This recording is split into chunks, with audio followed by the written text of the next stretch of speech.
Alright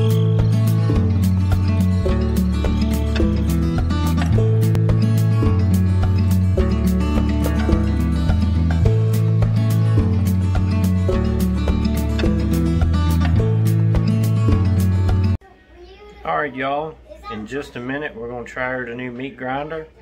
I did a video on the small one we got from Harbor Freight not too long ago.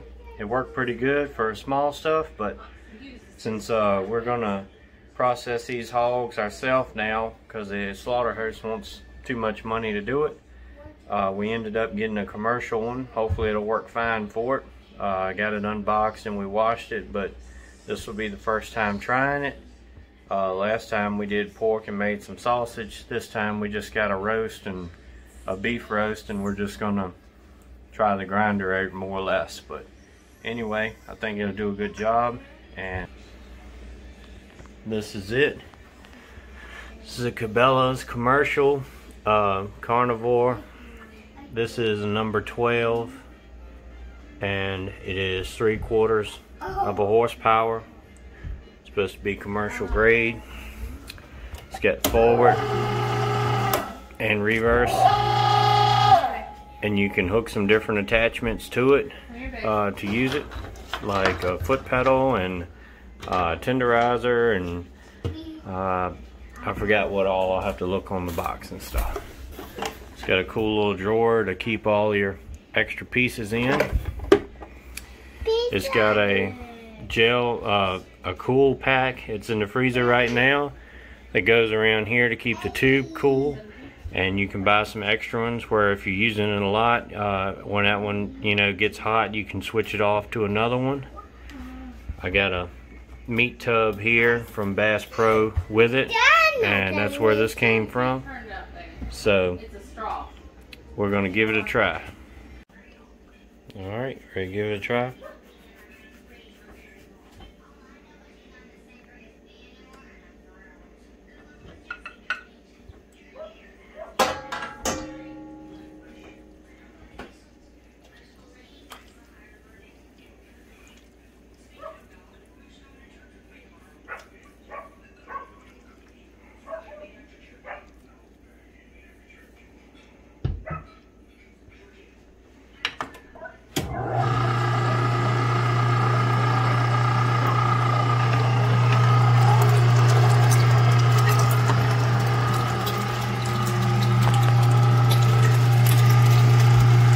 It's definitely quite a bit faster, ain't it?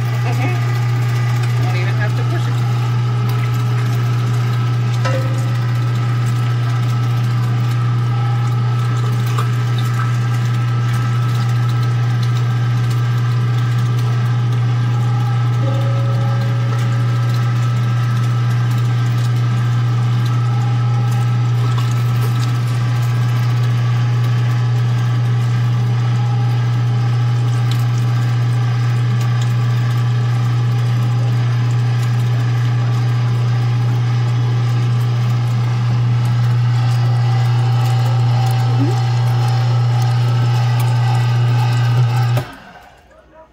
Still a little bit in the end. You can run it a little longer. Let it push it all out.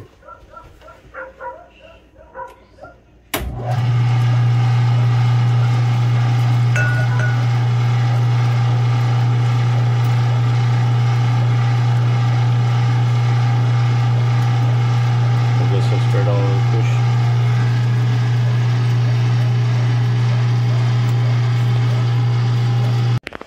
Alright, now we're switching to the finer plate here. Here you go, you can do it. You just spin it off.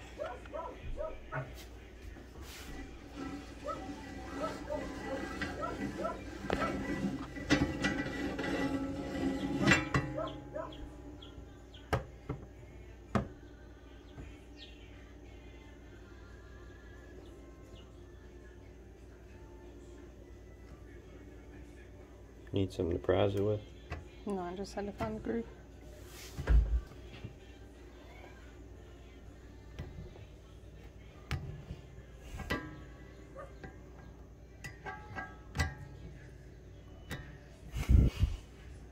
Are you sure? It would probably help if my fingers weren't covered in meat.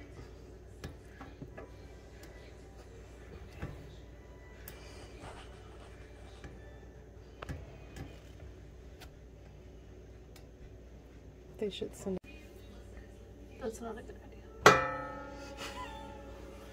And here's a finer plate. And there's the bigger holes, as you can see the difference.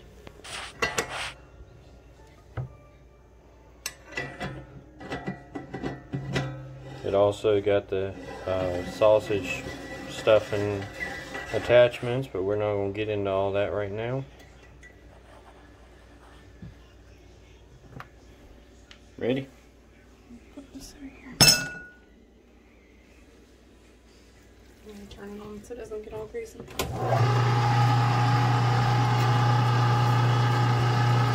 So this is second grind.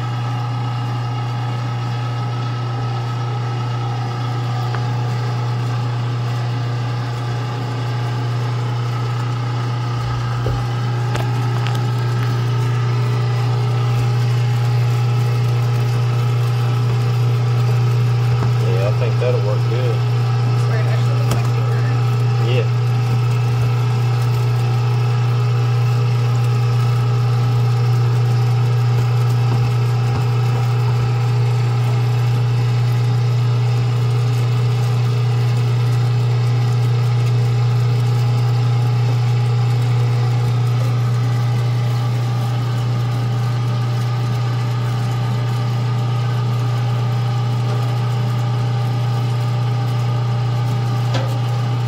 That's nice, and you gotta hardly push it, even on the second grind.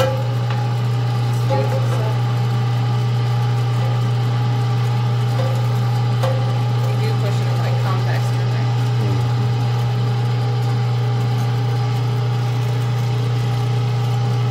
I guess they can't get half of the other one.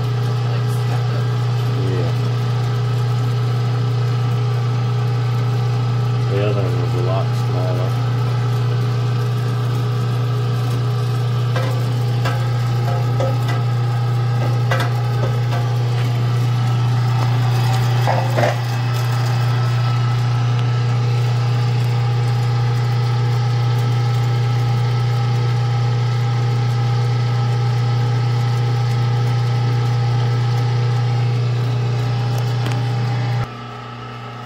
While that's finishing, this is what I was talking about earlier.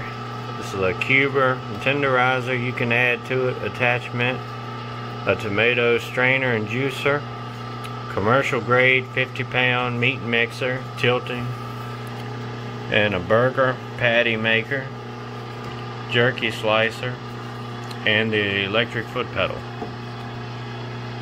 Alright, and we just had a piece of meat. We didn't have a weigh on it, so we're guessing about 2.5 pounds. Looks like it came out really good, and it was done really fast. The grinder here, really happy with that. As long as this thing lasts for a while, it'll be good. It's got a little drawer you put all your little attachments in. Yeah, this is a pound packet for comparison. So anyway, alright, so here it is all mixed up. Looks like it did pretty good. We didn't have a weight on the meat, we just took it and ground it up. But this is a pound package here, as you can see. So it's about 2.5 pounds guessing. It's a chuck roast. Yeah, I think the grinder did really good. As long as it'll hold up and last, I'm happy with it.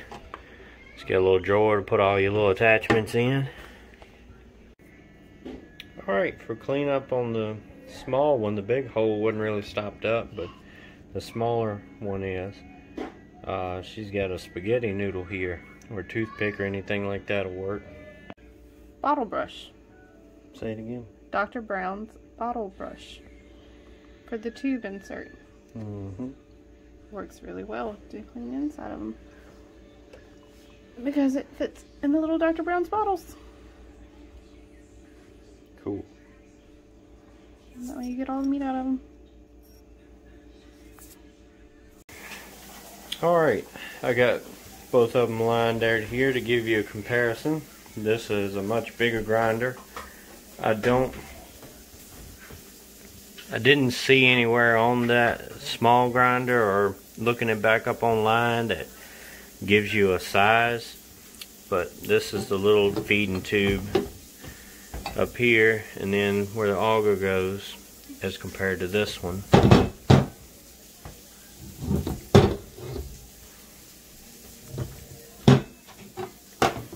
So it's quite a bit of difference. And like she was saying earlier, a lot of going down through here is getting stuck, I believe. And this is a lot smaller auger compared to this one. And then here's your blades. Then here's your plates or whatever you call them on the end.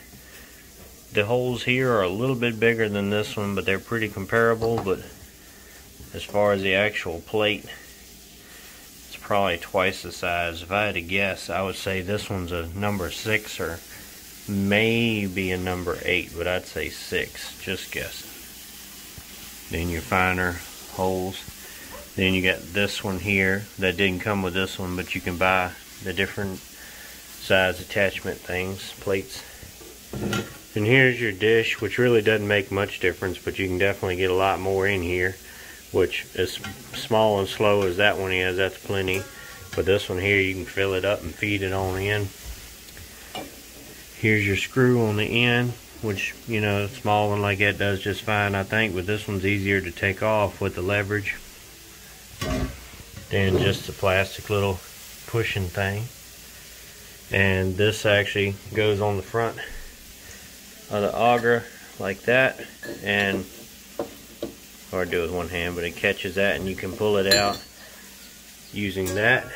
And that's what we did earlier, to pull it out just a tad bit to get the plate off and switch to this one.